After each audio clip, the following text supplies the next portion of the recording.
بسم اللہ الرحمن الرحیم۔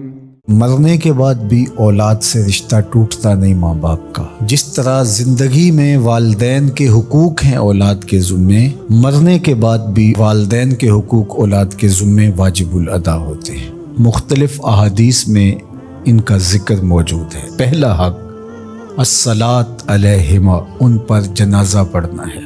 تجہیز و تکفین تدفین اس کے زمرے میں آتی ہے۔ وہ اولاد خوش نصیب ہے جو اپنے ماں باپ کا یہ حق ادا کر پاتے ہیں، ورنہ ایسے بد نصیب لوگ بھی ہیں جنہیں جنازہ آتا نہیں ہوتا اور ساری زندگی لوگوں کے جنازوں میں جا کے رسم ادا کر کے آ جاتے ہیں، اور جب اپنے ماں باپ انتقال کر گئے تو یہ دھوکہ پھر ان کے ساتھ بھی انہیں کرنا ہوتا ہے۔ تو وہ کیا سوچ رہے ہوں گے کہ یہ ماں باپ کے مرنے کے بعد ان کا پہلا حق تھا جو ہم نے ادا نہیں کیا۔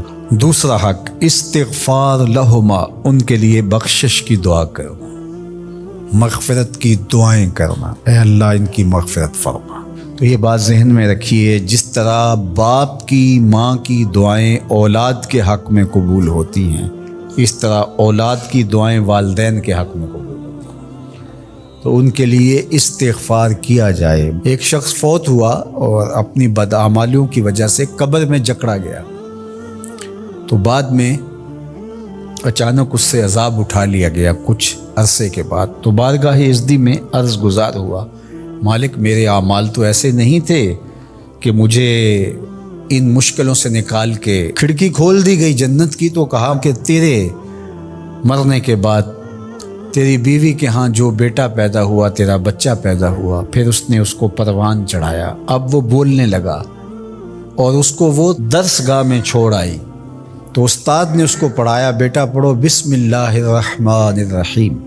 تو اس نے یہ پڑھا، مجھے شرم آئی کہ اس کا بیٹا مجھے رحمان الرحیم کہہ رہا ہے اور میں اس کو عذاب دوں۔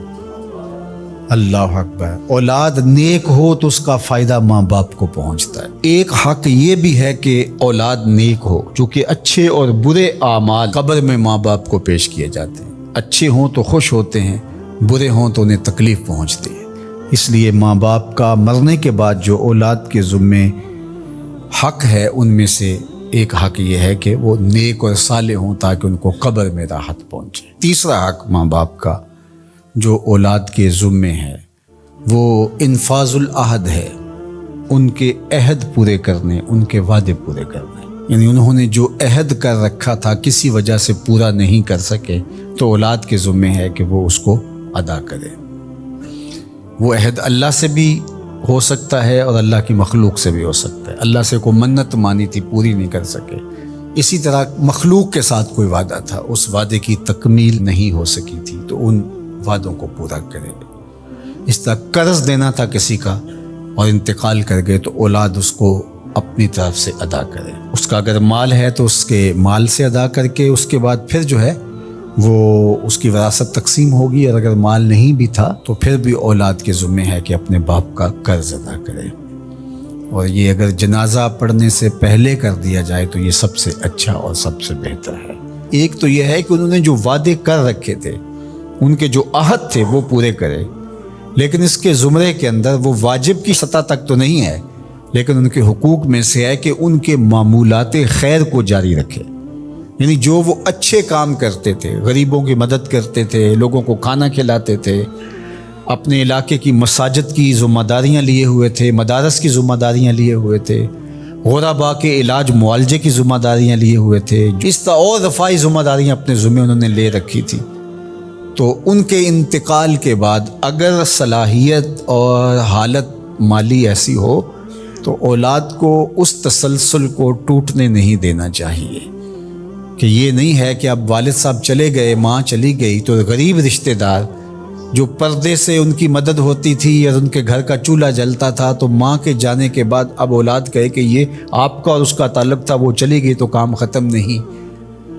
اس معمول کو جاری رکھیں، قبر میں ماں کی روح خوش ہوگی، روح بھی خوش ہوگی، اور اس کا اجر آپ کو بھی ملے گا، اور برابر اتنا ہی اجر آپ کے ماں باپ کو بھی قبر میں ملے گا، اس لیے کہ اس کار خیر کو شروع انہوں نے کر رکھا تھا۔ تو جو معمولات خیر ہیں ماں باپ کے، ان کو جاری رکھا جائے۔ چوتھا حق ماں باپ کا مرنے کے بعد جو اولاد کے ذمے عائد ہوتا ہے وہ ہے بر الاصدقاء، حسن سلوک کرنا باپ کے دوستوں کے ساتھ اور ماں کی سہیلیوں کے ساتھ۔ خالہ ماں کی جگہ پہ آتی ہے اور چچا باپ کی جگہ پہ آتا ہے، تو ماں کے انتقال کے بعد جو ماں کی طرف سے رشتہ داری کا سلسلہ ہے اس کو توڑ نہ دیا جائے کہ اب ماں نہیں رہی تو رشتے بھی ختم، اس طرح باپ نہیں رہا تو رشتے بھی ختم، تو ان کے ساتھ صلہ رحمی کی جائے۔ مرنے والے والدین کے حقوق کو کون ہے ایسا دین جو اس طرح بیان کرے گا؟ آج دنیا یورپ کی بات کرتے ہیں، وہ تو زندہ ماں باپ کو اولڈ پیپلز ہوم میں چھوڑ آتے ہیں۔ ایک ماں 10 بچوں کو پال لیتی ہے، 10 بیٹوں کو ایک باپ پالتا ہے، پھر 10 بیٹے مل کر ایک باپ کو نہیں پال سکتے۔ تو خوش نصیب ہیں وہ لوگ جو اپنے ماں باپ کی خدمت کو شعار زندگی کہتے ہیں۔